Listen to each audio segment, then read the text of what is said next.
Simple వెబ్లైన్ corrections grievances ఉన్నాయి.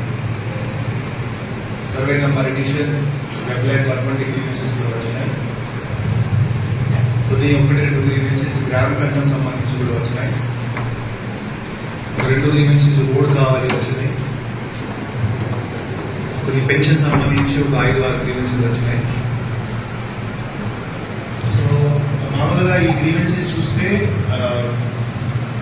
50-60% grievances మీరు పరిష్కారం చేసుకోవచ్చు. కొన్ని గ్రీవెన్సెస్ మనం ఎక్స్పెక్ట్ ఏం చేస్తున్నామో అది మీ స్థాయిలోనే ఎదుగుదల అవ్వాలి, అది అవుతున్నాయి. కానీ కొన్ని పెండింగ్ పడుతున్నాయి. సో ఈ సమావేశంలో నేను విఆర్ఓ విలేజెస్కి ఒకటే చెప్తున్నాను, ఎప్పుడైనా పిటిషనర్ కలెక్టరేట్కి వస్తున్నారో మనం అడుగుతున్నాం, మీరు విఆర్ఓ దగ్గరికి వెళ్ళారా, విలేజ్ దగ్గరికి వెళ్ళారా? సో వాళ్ళు వెళ్ళారు చెప్తున్నాను, సార్ వెళ్ళాను. వెళ్ళిన తర్వాత మీరు ఫీల్డ్కి కూడా వస్తున్నారు, ఇది కూడా చెప్తున్నాను. కానీ ఫీల్డ్కి వచ్చిన తర్వాత పేపర్లో ఎంక్వైరీ, పేపర్లో ఎండోర్స్మెంట్, పేపర్లో అంటే కన్క్లూజన్ చేయలేకపోతున్నాము. ఎంక్వైరీ చేస్తున్నాము, కన్క్లూడ్ చేయలేకపోతున్నాము. సో ఈ సమావేశంలో ఇప్పుడు ఈరోజు మీకు ఏ గ్రీవెన్సెస్ వచ్చినాయి మీరు ఖచ్చితంగా సమాధానం చేయాలి. కొన్ని గ్రీవెన్సెస్ 6-7 ఓల్డ్ గ్రీవెన్సెస్ కూడా ఇవ్వడానికి వచ్చినాయి. గతంలో రెవెన్యూ రీసర్వే సమాలు ఇచ్చారు, అటువంటి గ్రీవెన్సెస్ కూడా వచ్చినాయి. సో మళ్ళీ ఒక నెల తర్వాత వస్తాం ఇక్కడికి, ఎందుకంటే ఒక నెల తర్వాత మళ్ళీ జనాభా మళ్ళీ వస్తారు, అంటే రిపీటెడ్ గ్రీవెన్సెస్ వస్తాను.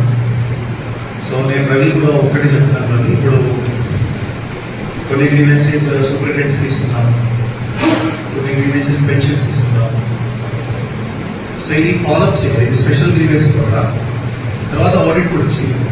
200 గ్రీవెన్సెస్ ఆడిట్ పెద్ద ఇష్యూ కాదు. కలెక్టరేట్లో సూపరింటెండెంట్స్ కూడా అన్నీ చేసేస్తారు, పెద్ద ఇష్యూ కాదు. సో ఒక నెల తర్వాతనే మీకు 1 నెల టైం ఇస్తున్నారు. 1 నెల టైం అంటే చాలా టైం. మళ్ళీ ఎవరైనా రిపీటెడ్ గ్రీవెన్సెస్ వస్తే ఖచ్చితంగా మీరు బాధ్యత తీసుకోవాలి.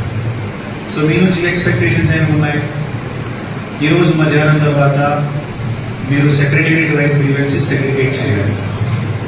రెండవది గ్రీవెన్సెస్ మీరు కేటగిరీస్ వైజ్ డిస్ట్రిబ్యూట్ చేయాలి. రీసర్వే ఏమిటి, రెవెన్యూ ఏమిటి, మ్యుటేషన్ ఏమిటి, ఆర్ఓఆర్ ఏమిటి, బౌండరీ డిస్ప్యూట్ ఏమిటి, గవర్నమెంట్ ఎంక్రోచ్మెంట్స్ ఏమిటి. తర్వాత తహసీల్దార్స్ వాళ్ళు స్టాఫ్ ద్వారా సీనియర్ అసిస్టెంట్ డీటీ ఆర్ఐ ఏదైతే ఉన్నారో స్ట్రాటజీ తయారు చేయాలి. వచ్చిన ఒక 10 రోజుల్లోనే ఇన్స్ట్రక్షన్స్ కానీ ఎంక్వైరీస్ కంప్లీట్ అవ్వాలి. ఏమి మీరు మీ లెవెల్లో రిజోల్వ్ చేయగలిగితే అప్పుడు చేయండి.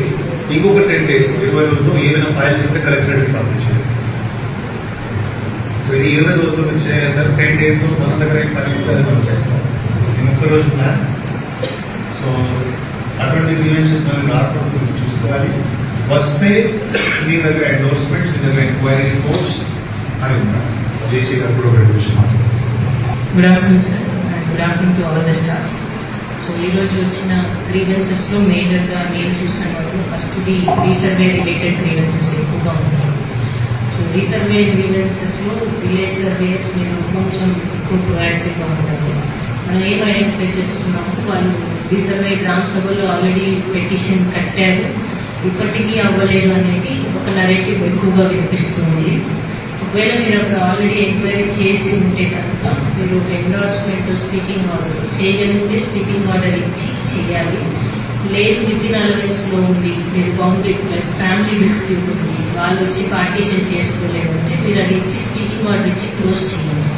సో మీరు ఎప్పుడు క్లోజ్ చేయకుండా పెండింగ్ పెట్టిన కొద్దీ డిపార్ట్మెంట్ సైడ్ అది పెండింగ్ ఉందని చెప్తారు. సో ఆ ఒక్కటి మండల్ సర్వేయర్స్ అందరూ కూడా మీకు రీసర్వే గ్రామ సభలు ఇచ్చిన గ్రీవెన్సెస్ అన్నీ ఒకసారి వెరిఫై చేయండి. ఇక్కడ 2 మండల్ సర్వేయర్స్ ఉన్నారు, ఏడీ సర్వే ఈ డివిజన్ మొత్తం చెక్ చేయండి. సో ఆ గ్రీవెన్సెస్ అన్నీ ఒకసారి చెక్ చేసి పెండింగ్ ఎక్కడెక్కడైతే ఉన్నాయో అవన్నీ ఒకసారి మనం ఫైనల్ ఎంక్వైరీ చేసి స్పీకింగ్ ఆర్డర్ ఇచ్చి క్లోజ్ చేయాలి. That is with respect to resurvey. రీసర్వేలో ఇంకొక ఇష్యూ, చాలా మంది కోరిలేషన్ ప్రాబ్లం కూడా తీసుకొస్తున్నారు. సో కోరిలేషన్ ఫైల్స్ కూడా mandal surveyors your BI and AD మీరు సర్క్యులేట్ చేస్తే మనము డీ సెక్షన్ సూపరింటెండెంట్స్ ద్వారా మనం వెబ్లైన్ కరెక్షన్ చేయగలుగుతాం. సో కోరిలేషన్ వల్ల చాలా మందికి గవర్నమెంట్ ల్యాండ్ నెంబర్ మ్యాచ్ అయ్యి రిజిస్ట్రేషన్ చేసుకోలేకపోతున్నారు. So mandal surveys and village surveys, resurvey grievances చాలా ఎక్కువ ఫోకస్ పెట్టి చేయాలి. Second issue is mutations. So సర్ప్రైజింగ్గా మనకి పీజీ కలెక్టరేట్లో పెట్టినప్పుడు మ్యుటేషన్ రిక్వెస్ట్, మ్యుటేషన్ గ్రీవెన్స్ ఎక్కువగా రాలేదు. కానీ ఇక్కడ చాలా మంది వాళ్ళ దగ్గర డాక్యుమెంట్స్ అన్ని కరెక్ట్గా ఉన్నాయి, వెబ్లైన్లో వాళ్ళ పేరు కూడా ఉంది, కానీ మ్యుటేషన్ కోసం వాళ్ళు గ్రీవెన్స్ వరకు రావాల్సి వస్తుంది. సో వీఆర్ఓస్ మీకు తెలుసు మ్యుటేషన్ మనం సచివాలయంలో కట్టించాలి. మీ గ్రామంలో ఎవరెవరు మ్యుటేషన్ కట్టుకోవాలనుకున్నారో మీకు ఐడియా ఉంటుంది. సో వాళ్ళు ఇక్కడికి రావడం అనేది మనం ఇన్ఎఫిషియెంట్గా పనిచేస్తున్నాం అనేది తెలియజేస్తుంది. సో మ్యుటేషన్స్ అన్నీ కూడా మీరు వెంటనే వాళ్ళు కట్టిన వెంటనే ఎంక్వైరీ చేయాలి. ఎవరెవరైతే వీఆర్ఓస్ ఉన్న చిన్న డ్రైవ్ కూడా చేసుకోవచ్చు.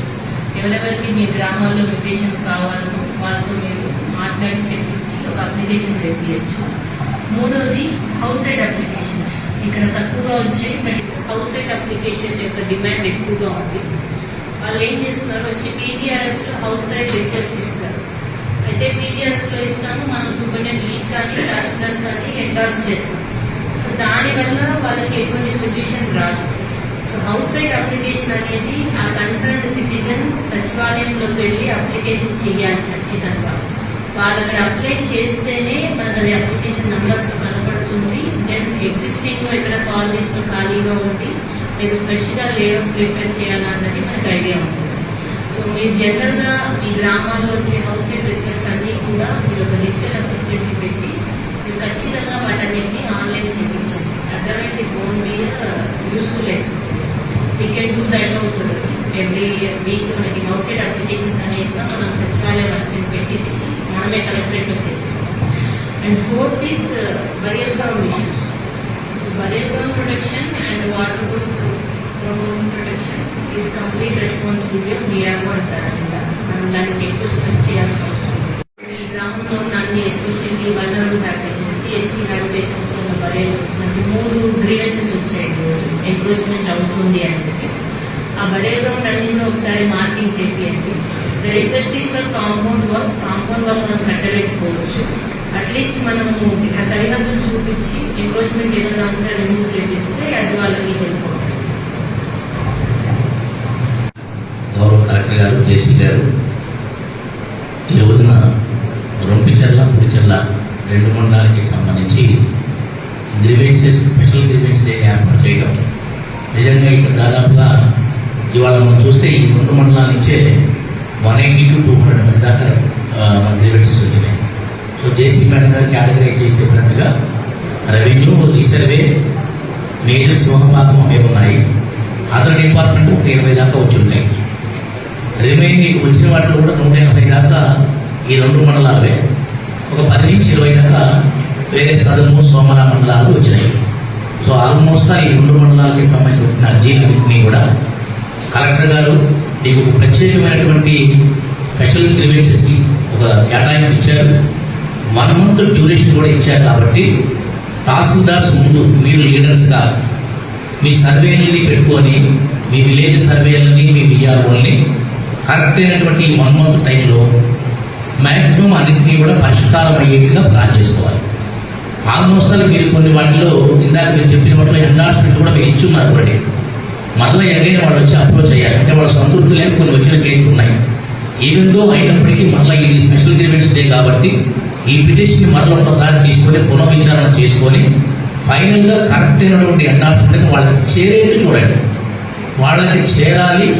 ఎండార్స్మెంట్ కాపీ వాళ్ళకి ముట్టినటువంటి ఎండార్స్మెంట్ కూడా మీరు అప్లోడ్ చేయాలి. సో ఫైనల్గా ఈ ప్రత్యేకమైనటువంటి 200 గ్రీవెన్సెస్ తాలూకు మరలా 1 month తర్వాత కరెక్ట్గా వీటి మీద మీరు చేసిన తర్వాత అన్నీ కూడా పక్కాగా ఆడిట్ చేయడం జరుగుతుంది. మరలా మండేకి వచ్చి వాళ్ళ గ్రీవెన్స్లో ఈ 2 మండలాలు కూడా రాకూడదు. ఇంకా సాధ్యమైనంత వరకు కొత్త గ్రీవెన్స్ ఏదైనా రైజ్ రావాలి తప్ప ఈ 200 గ్రీవెన్సెస్లో ఉన్న వాటిలో మళ్ళీ రాకూడదు. సాధ్యమైనంత వరకు వాటిని కరెక్ట్ అయినటువంటి విచారణ చేసుకొని సత్తమే వాటిని పరిష్కారం చేసేలా చేసుకోండి. ఆల్మోస్ట్ అన్నీ కూడా మేడం గారు కేటగరైజ్ చేశారు. మ్యూటేషన్స్, ఆర్ఓఆర్, పాత్వే డిస్ప్యూట్స్, శ్మశానానికి సంబంధించినవి, అట్లాగే రీసర్వే గ్రీవెన్సెస్, వెబ్లాండ్ కలెక్షన్స్, కొన్ని చోట్ల 1-2 కలెక్టర్ గారి దగ్గరికి క్లాసిఫికేషన్ చేసే సంబంధించినవి కూడా వచ్చున్నాయి. ఇవన్నిటిని కూడా ఒకసారి అన్ని రెవెన్యూ మేజర్ 80-90% మేజరే కాబట్టి సర్వేయరు అండ్ విఆర్ఓ ఇద్దరు కలిసి సమన్వయంతో కరెక్ట్గా చేయండి. మళ్ళీ ఈ గ్రీవెన్సెస్ మీద రిపీటెడ్గా మనం రాకూడదు. సో ఆల్మోస్ట్ పబ్లిక్ రిప్రజెంటేటివ్స్ అందరూ కూడా అటెండ్ అయి ఉన్నారు. మళ్ళీ వాళ్ళకు వచ్చినప్పుడు సంతృప్తి మేరకు స్థాయిలో మనం ఉండాలి. అట్లాగే ఈ పీజీఆర్కి సంబంధించిన దాన్ని రేపు ఉదయం మళ్ళీ స్టేట్ లెవెల్ ఆడిట్ చేసినప్పుడు కూడా దీని మీద ఎక్కడ కూడా మనకి నెగిటివ్ రాకూడదు. సో ఆల్రెడీ మనం చాలా బిహేవియరల్ అప్రోచ్ని అలాగే రిగ్రెసల్ అప్రోచ్ని అన్ని రకాలుగా మెథడ్స్ చెప్తున్నాం. ఒకసారి ఎలా దాన్ని డిస్పోజ్ చేస్తారు, దాని గ్రావిటీ ఎలా మీకు మెయింటైన్ చేస్తారు అనేది ఇద్దరు తహసీల్దార్కి పరీక్ష. సో దయచేసి మీ ఇద్దరు మీ టీం మొత్తాన్ని ఎంటైర్ తహసీల్దార్స్ని సర్వేస్ని మీరు మీకున్నటువంటి మీ ఆఫీస్ స్టాఫ్ కూడా వినియోగించుకొని చాలా పకడ్బందీగా ఆడిట్ చేయండి. Thank you.